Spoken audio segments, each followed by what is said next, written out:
Hi, everybody, and welcome to this live by Money Control. I am Sumaira Abidi, and joining in today we have Mr. DP Singh, who's the Chief Business Officer at SBI Mutual Fund.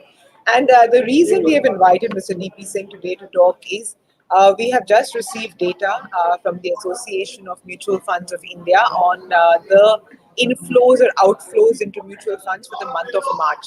And for equity funds, it has been a very, very good month. So about 28,200 odd crores have come in, of which, one of the SBI NFOs has contributed about, 8,000 crores upwards. So it's been their multi-cap fund, that is. So it's been a good month for equities. Almost every category has seen 3,000 crores of inflows coming in. For debt schemes, every single category, on the other hand, has seen outflows. The total outflows for debt are exceeding 1 lakh crore. Hybrid as well. Normally, we have been seeing, hybrid funds seeing a lot of inflows, a lot of attention from investors. But this month, on a net level, the hybrid category has seen outflows primarily because arbitrage funds have seen outflows. But for the passive universe, the good run continues here as well. The inflows are topping 19,400 odd crores. So, all in all, a good month, I would say. Mr. Singh, would you agree? No, absolutely, I agree with you. There has been good run for equity funds, and we are happy with the flows which we got in multi-cap fund, of course. But otherwise, also there's a lot of confidence which has come back over the period of time, and now we have seen inflows in all the categories. And one thing more we have to keep in mind: our SAP book is 12,000 crores. Yes. 12,000 crores topped up with 8,000 crores of NFO of ours, maybe one or two other NFOs also.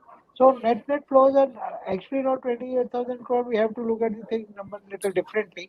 But yes, the SIP flows come in other months also, but other months the redemptions have been more than this. So redemptions have come down, so that's a healthy sign. So overall, a very good month for equity markets. I agree Sir, with but you. what is the reason for debt and hybrid funds to be seeing this kind of outflow? So debt, Sumaira, you will notice every month of March you will see outflows.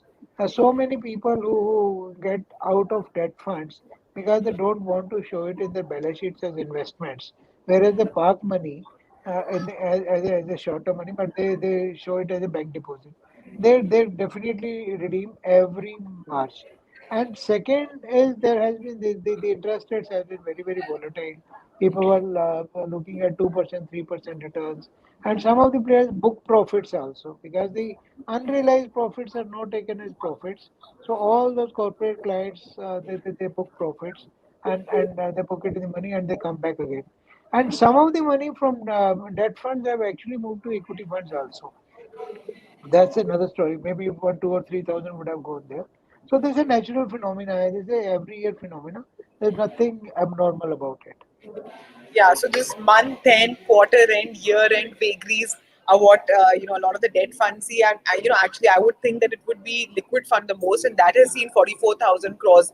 That's the highest outflow for from the Yeah, debt yeah. category. But then liquid is the largest category by far. But sir, this the thing you mentioned about some of the money from debt moving to equity, we were seeing this actually moving to hybrid funds.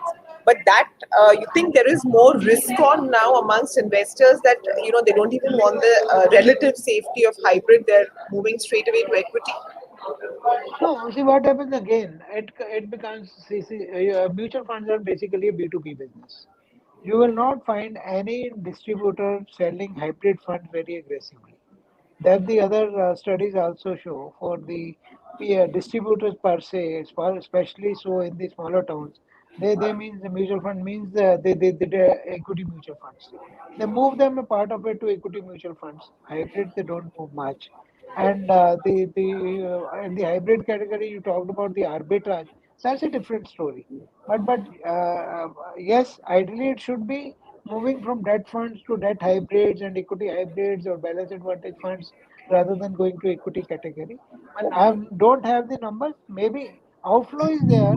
Maybe some money would have moved to these categories also.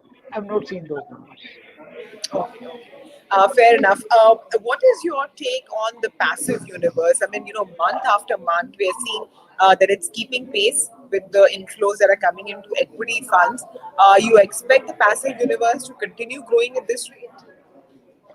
See, passive, one thing we have to keep in mind, the majority of the money, most of the money which is coming in passive funds is coming from the institutional clients. Retail is not contributing in a big way in passives as of now, because in any case, alpha generation is too much there in the active funds.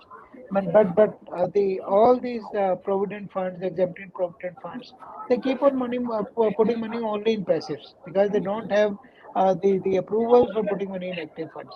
In any case, the regulations are such that out of 15% of the money which has to go to the equity funds, 10% has to go to passives. So that is the reason some institutional money will keep on coming, but we have to dissect the number between the money coming from retail category and retail investors and the institutional investors. So institutional investors is not a big amount of money which is coming as of now. Okay, just one more question. You know that see the AUM for the industry stands at a little over 37 lakh crore now, right? So within that, we are seeing that I mean, since SBI Mutual Fund is the largest AMC, your AUM has swelled to what 6.5 lakh crore now. Is this money that is being redeemed from other AMCs and coming to you, or is this fresh money that's coming in? I mean, because I the don't think industry AUM has been stagnant. That's why. No, I don't think so that money has come from other mutual funds to us. The reason for our growth could be because we have been able to grow business horizontally than vertically. We have been able to reach out to more and more number of geographies. For example, this multi-cap fund which we launched, we have got money from 92% pin codes of the country. Wow. Right, 92%. So that's something. So other players also we have been able to get money from the new investors. Uh, there could be something, but there's no way I can get this data that whether this money is moved from other mutual funds or not. But our gut feeling is that it is not. We have been able to get fresh money. Understood. Mr. Singh, thank you very, very much for joining in Thank you, to Sumaira. talk about the progress of the mutual fund industry so far and also where it's headed. Thank you very much.